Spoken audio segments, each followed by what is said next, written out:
Hati-hati, jangan asal pilih hewan kurban kalau mau kurban Musa. Hewan apa aja sih yang bisa dijadikan kurban? Mayoritas ulama, bahkan sebagian mengatakan seluruh ulama bersepakat bahwa yang bisa dijadikan hewan kurban hanya 3 jenis hewan: unta, sapi, kambing. Hewan kurban yang paling utama adalah unta, kemudian sapi, lalu kambing.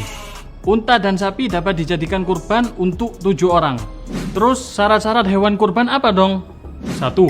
Cukup umur, yaitu unta berumur 5 tahun atau lebih, sapi berumur 2 tahun atau lebih, kambing kacang berumur 2 tahun atau lebih, kambing gibas atau domba berumur 1 tahun atau lebih, atau berumur 6 bulan ke atas, tetapi sudah poil, gigi depannya sudah patah atau jatuh. 2. Bebas dari cacat dan penyakit.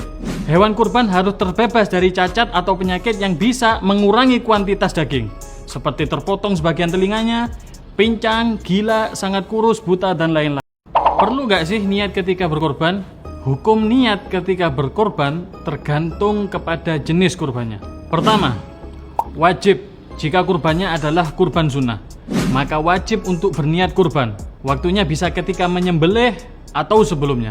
Boleh pula mewakilkan niat dan penyembelihan sekaligus kepada orang muslim yang sudah tamyiz. Lafaz niat kurban sunnah, nawaitu sunnatat tadhiyah bihadhihi lillahi ta'ala. Aku niat berkurban sunnah dengan hewan ini karena Allah Ta'ala. Tidak wajib.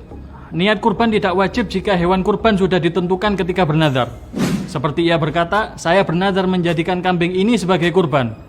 Jika ia hanya bernazar tanpa menentukan hewan kurban, seperti ia berkata, saya bernazar untuk berkurban kambing, maka tetap wajib niat ketika penyembelihan atau ta'yin, penentuan hewan kurban.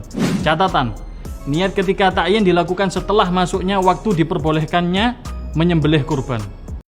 Hewan kurban udah siap, niat udah, terus kapan kita bisa menyembelih? Waktu penyembelihan dimulai dari terbitnya matahari tanggal 10 Dzulhijjah, ditambah seukuran waktu yang diperlukan untuk sholat Idul Adha, 2 rakaat beserta khutbahnya, dan berakhir dengan terbenamnya matahari di akhir hari tasyrik, tanggal 13 Dzulhijjah.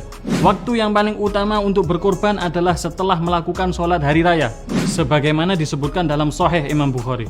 Catatan, dalam madhab selain madhab Syafi'i, penyembelihan hanya diperbolehkan sampai tanggal 12 Dzulhijjah saja. Tidak sah penyembelihan yang dilakukan pada tanggal 13 Dzulhijjah. Maka sebagai bentuk kehati-hatian, sebaiknya penyembelihan hewan kurban tidak dilakukan pada tanggal 13 Dzulhijjah. Menyembelih hewan kurban di malam hari hukumnya makruh dalam madhab Syafi'i dan tidak sah menurut madhab Maliki. Maka sebaiknya menghindari penyembelihan di malam hari.